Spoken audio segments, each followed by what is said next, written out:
Okay, let's go ahead and get started. Once again, thank you everyone for attending. Today's webinar is Data Strategy, the What, the Why, and the How, brought to you by Datasource Consulting, an EXL company. And as you know, we're big believers in educating the data community here on what we're passionate about and continuously learning about here at Datasource. So our speaker today is Solomon Williams, who many of you have probably heard present before. He is our Director of EDM Solutions, and I'll introduce him more in a little bit more detail in a second, but first let me tell you a little bit about Datasource Consulting and how and why we know about this topic. So we are a pure-play enterprise data management, modern data architecture, and decision intelligence consulting firm. In 2016, we were acquired by EXL Service as part of their analytics arm. So we're really excited to now be able to offer those end-to-end solutions from managing enterprise data to providing the deeper business insights. And as far as how we deliver, we divide our services into two categories. We have the strategic work in data governance, vendor tool evaluation, data virtualization, and program establishment. And then we have the implementation arm with the engineers and the architects who work with the internal client teams to deliver on those recommendations we make through the strategy work. And this includes architecture, cloud and BI, and decision intelligence, data quality, and MDM. So I'll introduce Solomon Williams, our guest speaker for today. Solomon has over 20 years of experience in enterprise data management with an emphasis on enterprise data architecture, master data management, service-oriented architecture, data governance, data quality, data integration, and data warehousing. So he has got it all. Solomon brings a combination of strategic and technical skill with a really amazing track record of driving growth and implementing solutions, and he has experience in many different industries, including financial services, insurance, consumer goods, oil and gas, and healthcare. And before Datasource, Solomon was a senior manager of enterprise information at Toyota Financial Services. Solomon, real quick, could you go to that next slide for the info on you so people can see it as I talk here? And then one more. We want to get to you. No, it seems like there's just a little delay. Thank you. Okay, thank you, Solomon. And then he was also the MDM specialist in Informatica and a senior principal at Hewlett-Packard. So he brings a lot of really amazing experience to Datasource, and he's also a great presenter. So you're in for a really fantastic webinar today. This topic of data strategy is crucial to any business, no matter where they are with their current data management program, and this is going to be a great one. So Solomon, thank you for joining us today. Thank you to all of you too in the audience. I do want to mention that if you have any questions, you can utilize the questions field at the bottom of your GoToWebinar panel. We'll address those in the Q&A session during the last 10 to 15 minutes of the presentation. And with that, I will hand it off to Solomon. And thank you for that, Allison. That's quite an intro. It almost makes me sound like I know what I'm talking about. All right. So, everyone, thank you for joining today. This is a great topic, and I think it really is an incredible point in time. If you think about, regardless of industry, of where you are, we are being deluged by drivers around transformations. Whether it's a digital transformation, a business transformation, we're changing how an organization is going to market. We're looking at, bringing in new core platforms, whether it's an ERP or a policy management or billing or loan origination system. There are so many drivers today that are forcing organizations to really evaluate what does our data capability look like? And are we in a competitive place looking forward 2 years, 5 years, 7 years down the road? And data strategy is much more than just looking at data assets. Do we have a data warehouse? Is the right data in the data warehouse? Who has access to it? It's so much broader than that. Data strategy and developing a data strategy, first and foremost, must be tied to the business strategy. And if you take that perspective of saying, first, let's understand what our goals are of the business. What are the objectives that we want to hit as we move down the path toward reaching those goals. And then understanding, do we have the requisite data capabilities? And I would say that in this day and age, almost 90% of organizations have some degree of those data capabilities, but are they mature for what it is they want to accomplish? Are they resolute enough for what you want to accomplish? Are they organized in such a way that it's manageable and flexible, and should there be meanderings or undulations in the market, do you have to do major undertaking or a major renovation or re-architecture to be able to support it? And those are some of the things that we're going to talk about today, and how do we go about shaping a data strategy. So for those of you that are on the screen looking at this incredibly handsome young man, we are going to move on and start talking about companies who have found data-driven initiatives and that have become data-driven, and how they are perceived and how they're rated. Now, what you're going to see, and I apologize if there's a little lag, there is there's a little chart on this page that talks about how data-driven transformation is a necessary undertaking and what impact they've had on different companies across the board.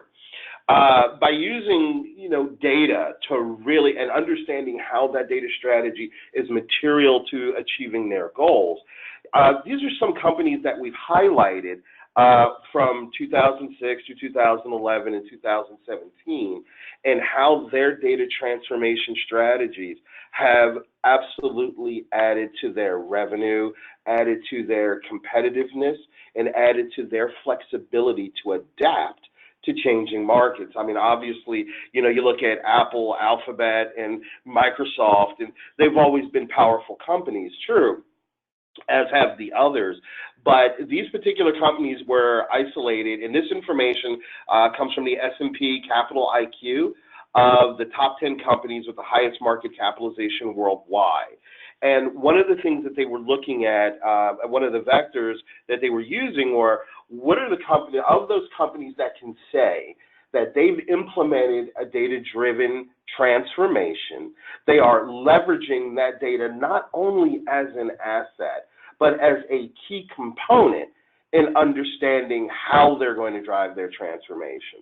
So that's really the vector that surrounded this particular graph. And over the period of time from Q4 of 2006 all the way through April 2017, obviously these companies, these top 5, were really called out of note, and you could see how they've progressed over the years, which is, again, just phenomenal, because they actually rely as part of their life's blood, if you will, of the data. And, just to make it more germane, I had a colleague of mine share this analogy with me, and I loved it. And he said, you know what, in taking the issue of a data-driven transformation and the need to have this in our environment, he said, think of a pot of soup. In that, you have your vegetables and or your meat in there and your potatoes and what have you, and, you're stirring it about, but what touches everything? Regardless of how fresh the vegetables are, it's the broth. That broth touches everything. It permeates everything. It seasons, it flows through everything. And if you consider your data in that regard, everything in your environment is going to be touched by it. Everything is going to be influenced by it. And I just really love that analogy, because it really drives it home. It's not too technical, it's not too esoteric, but it's something that everyone can relate to. And considering that the data is that pervasive in our environment, and it should be that pervasive in our environment, I think it paints a really good picture. So when we look at drivers for these data transformations and these data strategies, some of the things that have come to mind that we've seen across industries, are the Internet of Things, whether there's an operating model redesign, AI factors into it, omni-channel and channel distribution, and then obviously data and analytics foundation in how and what is it that's required.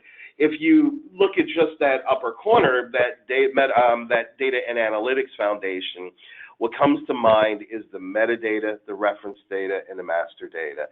That is the DNA of the data of your organization. if you consider any type of data lake, data pool, data reservoir, whatever you want to call it, in making that repository of data useful and meaningful to the organization, there has to be some description, there has to be some data dictionary, there has to be some catalog around what data is in that lake. Otherwise, I mean, and that is the underpinning support structure of, regardless of the architecture you go with or the platform or the software, the fundamental requirement in ensuring that there is adoption is making sure that the metadata is clear. People know what this data is, where did it come from, what transformations has it gone through, what are the semantic labels, how is it used. That underlying definition of data is a critical component. And then you look at the very center, a lot of drivers around data security and governance. Whether you're looking at GDPR for our international and European clients, whether we're looking at CCPA, NYDFS, these compliance, and there are a number of other states that are fast following with those privacy regulations and drafts. These are some significant drivers that we're seeing across the market, and they are in fact driving this need for a data-driven transformation. And when you're putting in that data strategy, I would also wager to a great degree that where you have come from over the last 2 to 3 years, where you're at now, and where you want to go, there might be some significant differences there. And it's because of that, it's not just building a data strategy. You're not just building it to put it on the shelf or hang a pretty piece of paper on the wall. You're doing it because it's there to assist the business to achieve their goals. And that's why we really term it as a data-driven transformation. And some of the business imperatives around that, whether you're enhancing customer experience, optimizing operating costs by looking at redundant or disconnected systems and processes, whether you're looking at the capability to drive new revenue streams, whether that you're looking at an offering, monetizing your own data, or bringing a new product to market, or address regulatory needs and business innovation.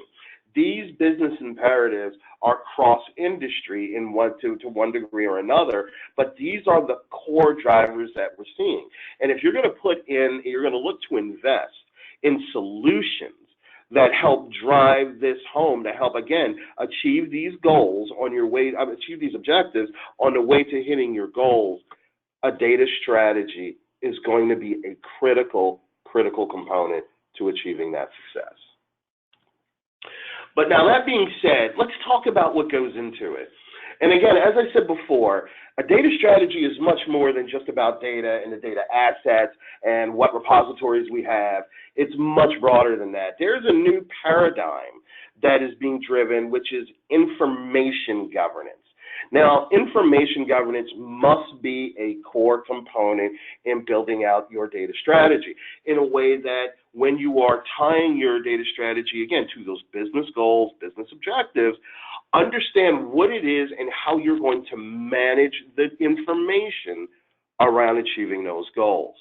Now, this continuum of information governance, if you will, is a hybrid model because it does show data governance as being a key component to your information governance. And we're going to touch on that much more deeper later. But I wanted to show here that in between your risk compliance, cybersecurity, privacy, and data protection, data governance is the keystone. Records and information management, data discovery, and data analytics. Think about that life cycle of data and the life cycle within your organization. So when that data first comes into your organization, is it quarantined? Or is it validated? Do you apply data hygiene processes to it? Is it established in a data dictionary? You know, from a data governance perspective, what are the policies and procedures around managing and usage of that data? And then as it's being used in process, going through records and information management and your data discovery for that comes in because there might be litigation, there might be record holds, there might be regulatory, and then analytics. You know, your analytics are going to have a diminished value proposition if the foundational data underlying it is suspect. If the data is not fit for use from a data quality perspective, it's not adequately defined from a usage perspective, there is little understanding of the data lineage, then how confident can you be in standing behind your analytics? I'm not saying that it's all wrong. There's degrees to everything. But you don't want to run the risk of having your analytics being rejected or suspected or just not trusted because there are these pervasive issues with the underlying data itself. That's one aspect of it. The other aspect of it is in driving out your analytics and analytics maturity, you want to be able to communicate the reliability of that information as decisions are being driven from it. So this continuum of information governance just shows that it's not, again, your data strategy is bigger than just data assets and repositories and what have you. There's a corporate governance component that has to be thought about, and those are the things like risk and compliance, cybersecurity, e-discovery, and records and information management. And then there is the data governance component of it, which is the policies, procedures, and data integrity, and then how that data is being managed, along with the analytics. So that is one of the key components. Then we're going to talk, now let's talk about strategy, envisioning. Now that we know that, you know what, for a number of reasons, for these drivers, we need to have a data strategy. Okay, we know we need to start with goals and objectives. How do we get there? How do we start thinking through that? Well, start with a data management framework. It is a critical component. Because, again, there is the data management strategy, the business case, how are we going to manage it going forward? Again, data governance, data architecture, technology, data quality, data controls, all wrapped around this. This is your data management framework. Now, you may use different data management frameworks, and that's fine. Whether you're using DAMA in the United States, whether you're using DCAM in Europe and Asia, there are some great similarities, too, between the two. Of course, DCAM is more targeted toward banking and financial services, but even if you're not in banking and financial services, it can be leveraged. As well as DAMA, the DAMA framework, it can be leveraged as well, but start with one of them. Understand that it's more of a reference map. It doesn't mean that, oh, you know what, we have to implement all 12 of these domains at the same. No. But you need to measure where you are, and you need to measure where do I need to be within these capabilities to support my organization. I don't need to be at a level 5 maturity across all 8 or all 10 of these domains of enterprise data management. No, you don't. What you need to determine is what is the best fit for your business and your regulatory and compliance requirements, what is the best fit from your appetite of risk and protecting your personal representation and reputation and protecting your customers' or members' data assets and data information. So it's not that, again, that you have to be a level 5 maturity. You have to figure out which one fits best, what level fits best for your organization.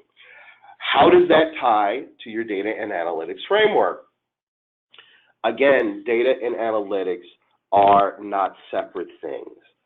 The better, more resolute, and fit for purpose of your data, the more accurate, greater insights, usability, and trust you're going to gain from your analytics.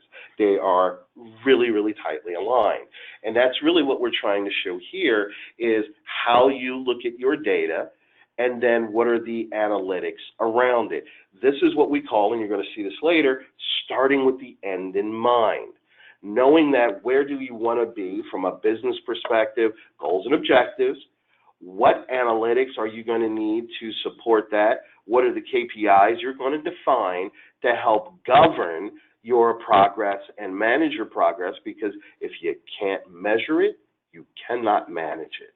And that is another fundamental. So the data management framework tied, specifically to your data and analytics framework, and then comes the data management strategy itself. And there's, a few components to this. As you can see, there's establishing the strong data governance. It's at the foundation, and I'm going to hammer on that all the time. A data strategy, not tied to a business strategy, not tied to data governance, has a very limited value proposition. Data governance has to be the foundation. And every organization is doing some degree of data governance. It's not like, oh, it might be brand new to an organization from an enterprise discussion. It might be brand new to an organization as an organized capability. But in every functional area, in every functional department, they're doing some manner of data governance. And it's just a matter of pulling it together into a cohesive an approach that can be talked about, that can be distributed, that can be communicated, that this is what we're doing. It absolutely should be a strategic goal and a strategic investment of every single organization. But some organizations are going to take more time to gain that adoption, and that's fine, that's par for the course. But even if you're taking small incremental steps, data governance must be your foundational step. Now, with that comes, again, the establishment of policies, understanding what your supply chain of data is, your measurement and metrics and what have you. Then simplify technology. Now, literally what that means is as you're going through this effort of building out your data strategy and understanding your current state, where are you today, it is going to uncover some issues around systems and processes that might be antiquated, that aren't necessarily being used. It may call out redundant technology investments. It may call out redundant process flows. Be able to simplify that. Not only is it a value add to the organization where you're going to reduce operating costs and the like, but you're going to take some complexity out of the environment. And, you know, these systems, when they should have been sunsetted, or, you know what, nobody even used this, but it's still running because we weren't sure, get your hands around that to simplify that technology. Now you're really moving toward realizing the value from data. And with that comes, you know, the offensive and the defensive, as I'll like to target it, to describe it, where you have, you know, now you can really be innovative. You're not spending so much time keeping the green lights on. You can actually look strategically and say, what are some of the investments, what are some of the innovative ways that we can do this that are going to drive a higher a better customer experience? What are some of the things that we can do internally now that'll drive down our operating costs and show a real revenue contribution? Now that you're not so tied up in curating the data, finding the data, understanding if this data is right for different projects can deliver with greater efficiency and capability. And then there's what I like to call the defensive aspect of it, right? That ability to be able to say we're protecting the organization from a risk perspective. We're protecting our organization by ensuring we're aligned to these compliance requirements, and operational efficiency will come along with it with regulatory reporting. So when you're looking at, again, the envisioning, what are the goals and the objectives? What are the things that you need?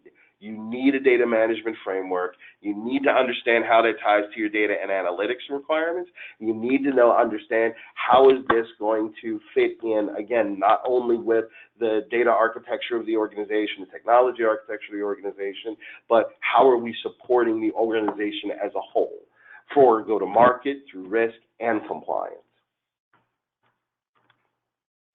So what are the components that you would want to look at when you're thinking about through your data strategy, right? So we talked about envisioning. We talked about how do you go about setting yourself up for success using a framework from a data management perspective and understanding your data and analytics framework. We talked about that. Now let's take it one level down again. What are some of the things or some of the areas that when we're building this data strategy, what are the components that we want to make sure that we address as we're building this out? And these are from a data, it's in layers going across horizontally. Again, data governance, data integration, metadata management, data quality, master data management, security and privacy. From a data management perspective, and I'll tell you what I mean. Let's say you're looking at a given functional business area. And for the sake of insurance, let's say that we're looking at underwriting or even claims for that matter. How are we governing that data? How are we ensuring that the right data is being used for the correct purposes? How are we ensuring that the quality of that data is fit for use? Are there workarounds in place? Do our resources in claims or underwriting, do they spend a lot of time correcting the data, scrubbing the data, applying different hygiene rules? Are you finding that, when you're publishing these departmental level reports, nobody's really using them? Or they'll take those reports and then they'll massage them differently, they'll enrich it, or they'll extract data out of it. Those are the type of things that you want to ask, why is that happening? And generally, it points to a data quality, perhaps a metadata management, but certainly a data governance aspect. And that's the types of things that you want to look at. If you're looking at a loan origination system, and as that data is coming into that LOS, you know what? Are there folks that are saying, oh, you know what? I have to go get this data? Is there a lot of back and forth between the source of that data and the folks that are managing the loan origination system? Are you seeing a lot of loans falling out of the process because the data is incorrect? There's missing data.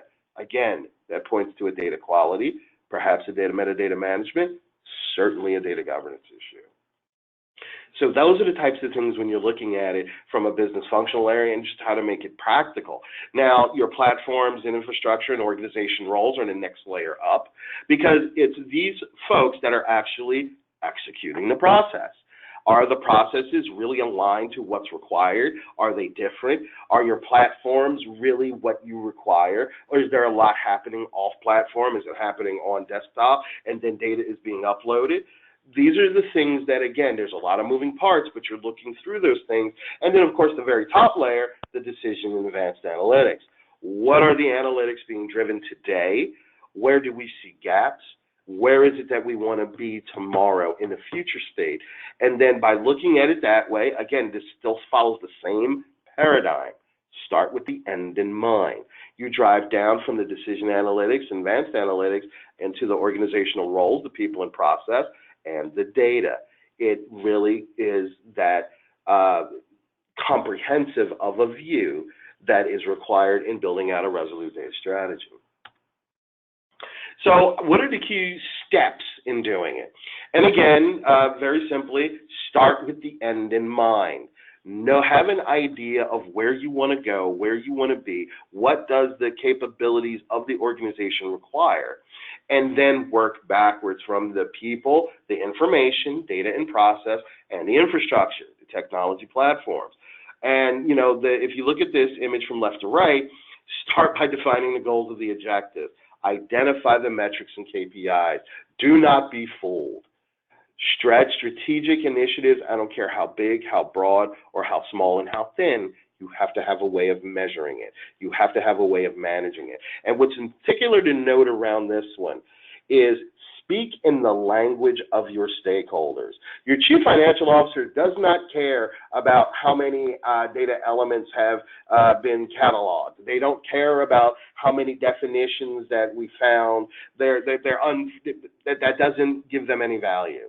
But with regard to a chief financial officer, you can say we now have the ability to streamline these processes. If we wanted to look at clear lineage or hierarchy between a business functional area, a cost center, or a regional office, or an area function, now we have the ability to see that clear hierarchy. Now we have the ability to support multiple hierarchies or multiple views for slicing and dicing for reporting purposes. Now, if I'm speaking to the more technical folks in the organization, absolutely. We have cataloged a number of data attributes, which means that for reports on this given area that are coming from the data warehouse or the data lake or what have you, you now have clear agreed upon definitions for these 60 elements for these reports. For our executive dashboard, we have defined all of the attributes, all of the metadata, all of the lineage for our executive dashboard reports. When you're defining your KPIs and metrics, it is critical to understand there's going to be more than one set. There is going to be a set of financial metrics, accounting metrics, operational metrics, and technical metrics. You can't expect everybody to be fulfilled off of this one view of progress. And then we move through the understanding the data and analytics foundation, identifying the core processes which enhance business capabilities, define the technology stack, and define the analytics roadmap. Another key point here, the analytics maturity model is not the same across every functional area. You're going to have everything. Some groups only need descriptive and diagnostic analytics. What happened? Why did it happen? And then others will require that, plus what will happen and how can we drive to make those changes occur.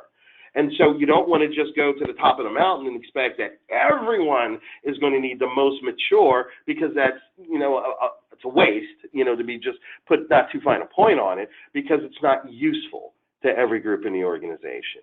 Find out what's useful to them, aim for that target. And then as things change, as they evolve and they need to increase their maturity, you have the room to grow, but you're not taking all of that shouldered burden from the very beginning. And then now let's talk about the key activities, right? So again, we talked about envisioning. We talked about thinking through the strategy. We talked about the components. We talked about how to begin. Now, what are the activities to turn this thing from thoughts into an actual roadmap? This high-level approach is literally, if you think it through, again, number one, the business strategy, people, process, and technology, all the way down. You begin to align with your teams, build those relationships, get out there, understand what's being communicated, understand what's been done, what's in flight, and how you can leverage that. Synthesize that information with what it is that you want to achieve, and then you can begin to design and architect what that future state looks like. And, there are a number of key activities here, and again, this recording is going to be made available. I'm not going to read through all of this, but long before you get to implementation, and one thing you'll also note here, we're not talking about implementing tools, right? Data strategy is literally understanding business strategy, people's process. The technology matters, but primarily, where are you today? Where do you want to get to? There's no magic bullet. There's no, lightsaber that's going to cut through and, all of the nonsense to get to the heart of where you're going to be. It really is thinking about the business, the data, the people in the process, understanding what it is that we need to achieve to get to implementation. And then once we find gaps in our technology, let's understand how we facilitate those gaps, fill those gaps, as opposed to, oh, I'm going to buy this tool, it's a magic bullet, it'll solve everything for me. That does not happen. Now, this is the point where I really hammer home, and I'm going to get on my bigger soapbox that I was on just previously and talk about data governance. It is one of the key aspects to building out an effective data strategy. You must have a data governance framework. In so doing, what it is at a high level, understanding not only the pillars of data governance and understand how they tie to governance tools, but again, it's identity and access management governance. And how are you doing that? How are you applying that to the data? How is that identity and access management tied to those governance tools? And then how do they tie to your data management tools? Your data governance framework. And again, it's not a matter of saying that, oh, you know what? Oh my God, this is so overwhelming. I need to do all of this? No. But you need to think through it. It needs to be present of mind to say, if we're going to put this effort into marshaling, corralling, wrapping the hygiene, defining the metadata, have a way that you're going to make sure that it evolves. You protect it. You maintain that investment. And that's what data governance does. It protects, it maintains, it educates, and it furthers the efforts of all of the heavy lifting that you did before. Without it, it really is just like throwing money, effort, and resources down the drain. Data governance is a critical component, and you must have a data governance framework to help guide you through that. Key components, key points of the data governance component. Establish the executive and business data stewards. Establish a standard business language, which literally means it is impossible to discuss data quality or value if there's no agreement on what it is. If you're still having those debates, and those debates are healthy, they are a natural par for the course because it means different things to different lines of business. but we have to drive through and getting alignment, even at a high level. And it can be done iteratively. None of this has to be done in one fell swoop. None of this has to be done all at one time. Every bit of this can be done incrementally and iteratively. And that is really the best way to do it. And so don't fall for, oh, no, you got to do this all at once. We got to do this big, massive thing. No, you don't. Have a pragmatic and practical way of approaching it and iterate through it. It will provide so much more value and so much more realistic results by executing in that way. And then have multiple areas of sponsorship. Executives, every executive, of course, they would like to give their 100% attention to everything, but that's just not possible. It's just not something that they can do. So what I would recommend in that vein is to be able to have a sense of what other relationships you can cultivate. How do you gain those sponsorships from other areas? How is it that you can get them to support what is meaningful to them, demonstrate how it's meaningful to them of this effort that we're putting forward? Because again, when the next crisis comes up, or there's a go-to-market challenge, or there's just an undulation in the market itself, there's a correction, the executive, being the executive, needs to focus on those core things. Not that this is unimportant, but have other areas of executive sponsorship and partnerships where they can reach out and help. And one of the key things there is, again, communication. We have to be mindful to communicate in the language of what it is that is being sought. Again, if so, you're talking to accounting, you're talking to finance, you're talking to operations, you might be talking to manufacturing, or if in telecom, you're talking about the field engineer. Understand what their needs are and how this is going to deliver on their needs, and there is absolutely value. If they are any one of these business functional areas relying on enterprise projects, enterprise initiatives, if they're relying on departmental reports, if they're relying on operational systems, and every organization relies on a high degree of customer satisfaction, the only way you're going to get there is by having that resolute capability of ensuring the data is there when the business needs it, and making sure that that data is fit for use. And as far as data quality, the fit for use, the metadata, the master data, data governance must be that foundation. Communicate and over-communicate, particularly technology works. Whether you have some difficulties with it and it requires a patch, it may require an upgrade, there might be some challenges with the configuration and installation, eventually it'll work. Some of the bigger challenges are keeping individuals focused on these values and these strategic initiatives, which is one, why you want to be more iterative in how you deliver, incremental. That way you can show them that there are at least bits of minimal viable capabilities or minimal viable product that are coming out of this. By doing it in an iterative manner, it also gives you the ability to say, you know what, you're going to come across a lot of low-hanging fruit. There is no need to wait till the end that we get this thing fully defined and vetted out before we start on the incremental, the little things that we can do that are going to provide a high degree of satisfaction and value. And communicate and over-communicate that. It's a matter of let them see what progress is being made. It is a critical component. Know your audience. Very similar to what I was saying before.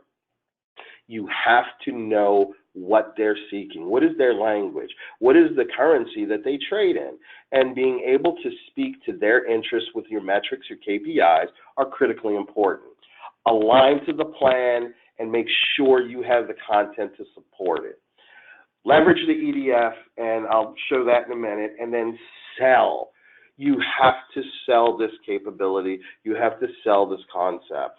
And, if this is something that you need help with, get help with. There's nothing wrong with having a partner. There's nothing wrong with having somebody that's going to help you collaborate, but being able to communicate this is critical because it helps keep it in front of people's eyes, number one, and it helps them keep seeing the vision.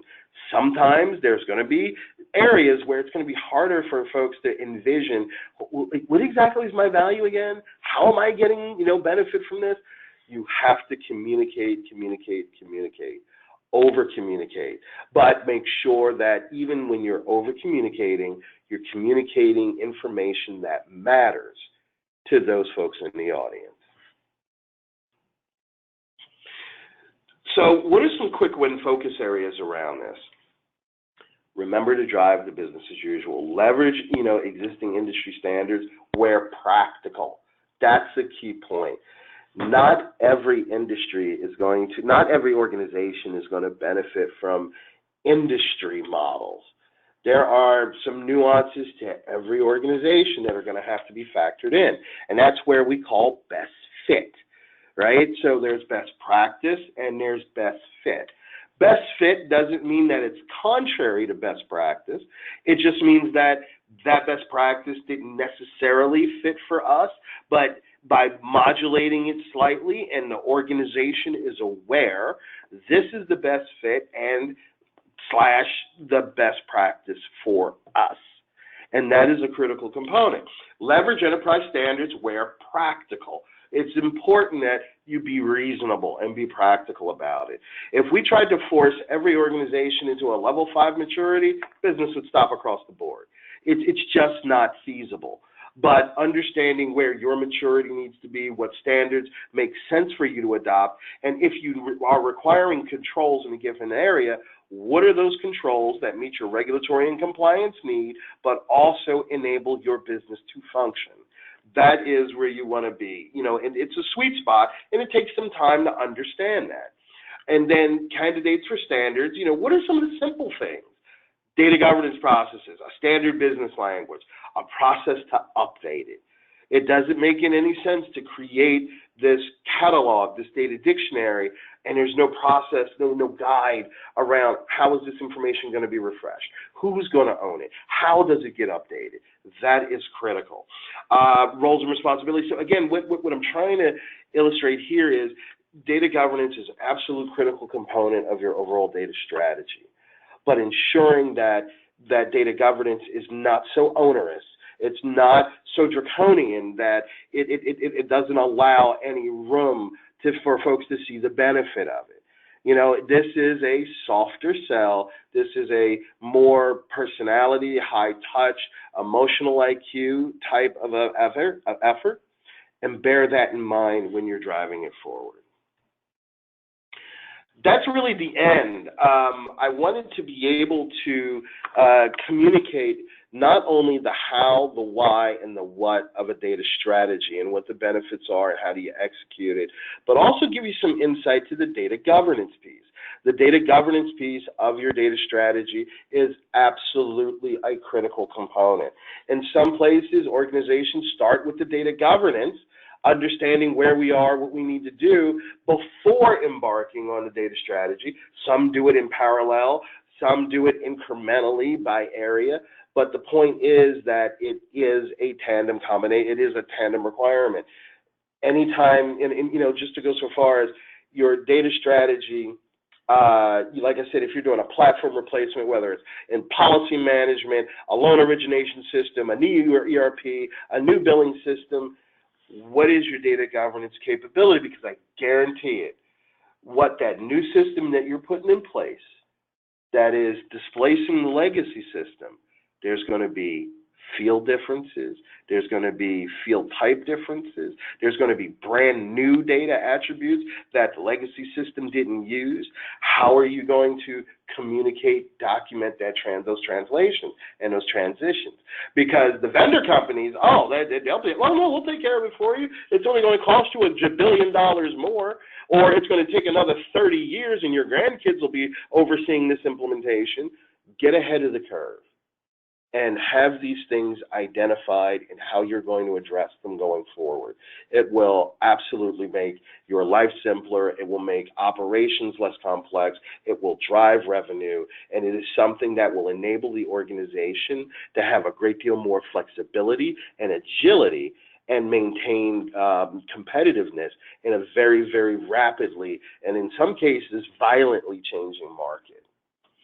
With that, we are at 13 minutes. I wanted to open it up for any questions if folks had any questions. So I'm going to look towards the bottom. If you have any questions. Yes. I did have one come in.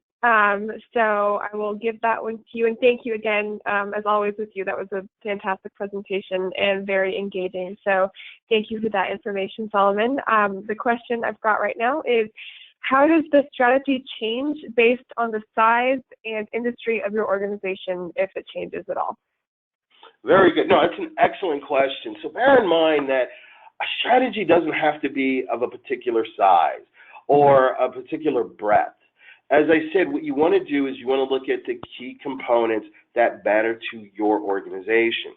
So if you think about the data strategy framework, understanding what it is you want to achieve. So whether you're a Global 1000 or a Top 500 or a Global 500, you could be a mid-market size company. You still need that data strategy. The biggest change that we've seen is that, again, there might be more phases, there might be more iterations to be able to absorb some of the change that's certainly expected to occur, to the change management, the culture drive. So you may have more iterations, but you have the same components. So the size of it doesn't change, but how you roll it out and how you implement it is where you might find slight differences. Awesome. Thank you so much, Solomon. And one more coming in here is, this person asks, I am tasked with planning and executing an enterprise data governance and master data management project in 2019.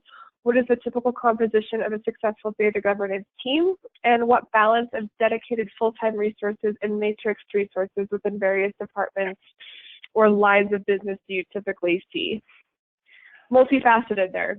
Yeah, that's what I was going to say. Okay, that is a question. All right.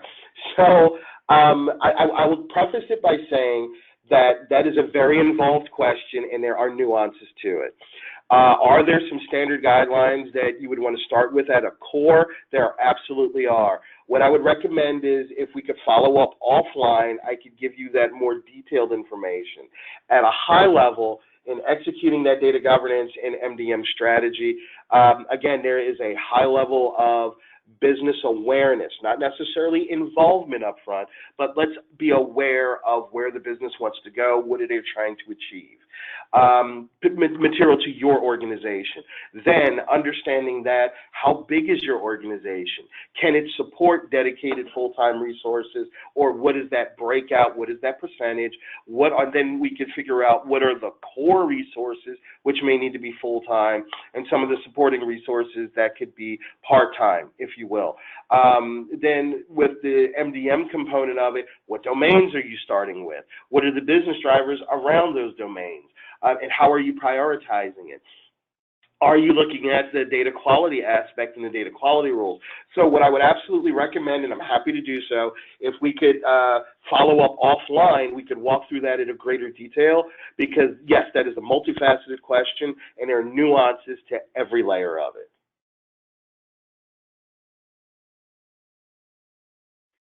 Alrighty, well, thank you so much, Solomon, and that really was a great question. So I'll make sure that I connect you to after the webinar here. That is it for questions right now. To everyone attending, we did record the session, so as soon as this was live on the website, I will send an email to everyone who registered so that you can view the recording whenever you would like to, share it with your networks if you'd like to as well. Solomon, could you flip to the next slide real quick for me? Absolutely.